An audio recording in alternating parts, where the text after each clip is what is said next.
When we come back, we cool things off a bit as Oregon Freeze Dry prepares its food for a deep freeze. We're trying to slowly freeze to create an ice crystal that is large enough that that water molecule then can be removed from the food very easily.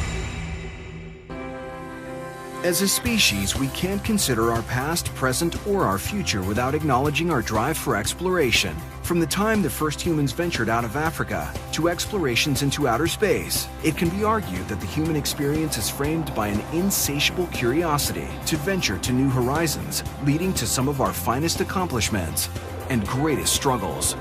And whether it's the explorers of the Renaissance setting sail for distant lands or intrepid adventurers scaling unfathomable heights, none of it would have been possible if man hadn't figured out a way to make food travel.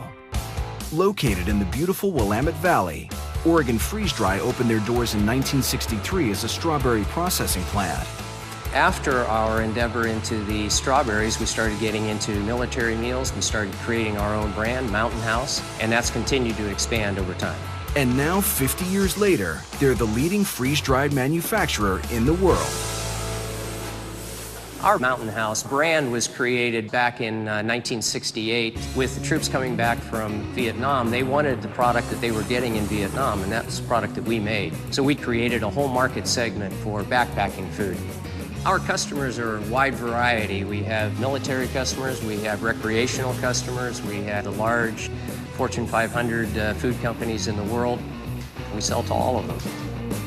But before they start the process, Oregon Freeze Dry begins with only the freshest ingredients. Their ultimate goal is to have their product taste like something you might make at home. We start with the fresh ingredients and we mix those together. We are following a formula, a recipe. We take ingredients just like you would at home. We put those in a big kettle and we cook those up in one batch. These kettles are a little different than the ones you might find in your kitchen. These kettles can hold up to 200 gallons or 1,200 pounds and are made of stainless steel. Today we are cooking Mexican rice and chicken. We cook a variety of food products from spaghetti to beef stew, and hikers, campers, and backpackers eat our product. Even with all of the sophisticated machinery, Oregon Freeze Dry cooks oversee every step of the process, constantly checking times and temperatures, making certain each batch is cooked to perfection. In our actual cook room, we have about 55 different items, and so depending on our demand, we might cook one item all 24 hours. If it's a lower demand item, we might switch over, clean everything up, and start cooking another product in a 24-hour period. Once the food is cooked, it is siphoned through a gravity-fed holding vessel that cools as it drops from the upper cook rooms down to the lower floor for the next step of the process. All the product that we cook, it's put on trays, it's weighed out to an accurate weight. We have one guy that's loading the tray, and you have two guys that are accepting the tray to make sure that the product is put onto the racks and they're loaded into the cold room. Loading the trays onto the racks is more complicated than it sounds. Some foods are thicker and denser than others, so the loaders have to make sure the weights are adjusted properly. Once the trays are weighed on the racks, they're moved into a cool room to extract the heat from the cooking process. In this refrigerated room, the foods are brought down to less than 80 degrees to prevent the proliferation of hazardous bacteria.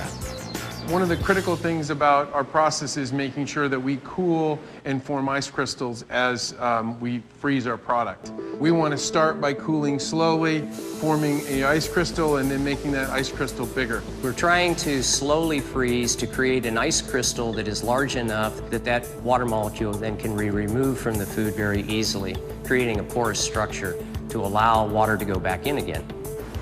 The food is frozen in cold rooms. These cold rooms can achieve temperatures as low as -30 degrees and can bring a rack of food to sub-zero temperatures in as little as 2 hours. Once the food product has been frozen to a temperature past its freezing point, it is then transferred to a sublimation chamber. These massive chambers were designed specifically for OFD and are kept sealed tight by a door weighing a whopping 1,500 pounds. The tanks require these giant doors, as one of their primary functions is to serve as depressurizing tanks. These tanks are able to replicate an environment that is similar to being above the stratosphere. And with 32 chambers in all, they've got over 32,000 square feet of freeze-drying capacity. And the chambers, we pull a vacuum on it and we take it to about 45 to 50 miles above sea level. At that pressure, water is going straight from a solid to a gas. This process of a solid transferring directly into a gas, bypassing the liquid phase, is called sublimation. At Oregon Freeze Dry, the magic moment occurs when a warming fluid is run through the frames of the racks holding the food product. This increases the temperature of the food, bringing it to its freezing point. At this temperature in the depressurized chamber, the ice crystals in the food product are converted directly into gas and exit the food. This is a physical, not chemical process that better preserves cell structure, vitamins, and nutrients. The water vapor comes off, refreezes again back into the sidewalls of the chamber, and all of the water then is left on the inside of the chamber and completely removed from the product. When we return, we'll learn a little bit about the origin of freeze-dried technology. It's a great preservation method. It started way back with the Incas in the Andes. Oregon Freeze Dry has been freeze-drying food and medical supplies since the early 1960s. They select the freshest food available and use it to prepare time-tested recipes. We're putting together meals that our consumers are asking us for to give them a taste of home. Once the food is cooked, it is then frozen and loaded into a sublimation chamber, which pulls out 98% of the product's liquid by converting that frozen liquid to gas. That's different than dehydration. Dehydration is taking a product and adding heat and drying it. For example, dehydrating a grape would give you a raisin, but with freeze drying, all you would need to do is add a bit of water and you'd have a grape again. It's a very unique process. It's a great preservation method. It started way back with the Incas in the Andes, and we're still doing it that way today. The ancient Incas would place potatoes in storehouses and allow them to freeze overnight in the frigid air. As temperatures rose the following morning, the water crystals in the food would begin to evaporate. Since this process took place in the high altitude of the Andes Mountains, the low air pressure acted as a light vacuum, helping the water crystals pass to a gaseous state. And whereas the Incan approach required a few days to complete this process, Oregon Freeze Dry is able to cook, freeze, and sublimate their food products in a matter of hours. Once the liquid has been removed from the food product, the sublimation chamber is repressurized with nitrogen. This allows the vacuum-sealed chamber to be reopened, while also helping further preserve the food product.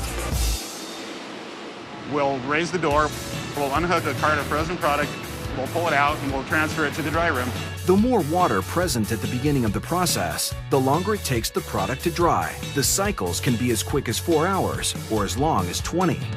Then the process accelerates, as there's a 5 to 10 minute window to transfer the freeze-dried food to a dehumidified room to begin packaging. This must happen quickly, so the food product won't absorb the moisture in the air. The first step in the packaging process is getting all the food sorted and placed into the distribution units. Our rotary filler actually takes a package, picks it up, opens that package up. It drops in product into that package, then it puts in an oxygen absorber to protect that product. The tops of the bags are sealed for shipping. After the packaging is completed, everything is sent to the distribution center, where the pouches are boxed and prepared to be shipped all over the world, and on some occasions, beyond. We have been on every space shot that's gone into outer space, freeze-dried food into outer space. This is our 50th anniversary this year. We do our own tasting of our own products, and we're the only company that's been around for 50 years, and we started packaging our products 40 years ago. So we've actually opened up product that we packaged 40 years ago, had independent studies done on it, and it is almost as good as what we package today. So whether you're going camping for the weekend, preparing for an emergency, or even taking a trip into outer space, Oregon Freeze Dry makes it easy to take a little taste of home along for the ride. From the technology, to the packaging, to the qualified professionals behind the scenes, Oregon Freeze Dry is creating very extreme products at one very extreme factory.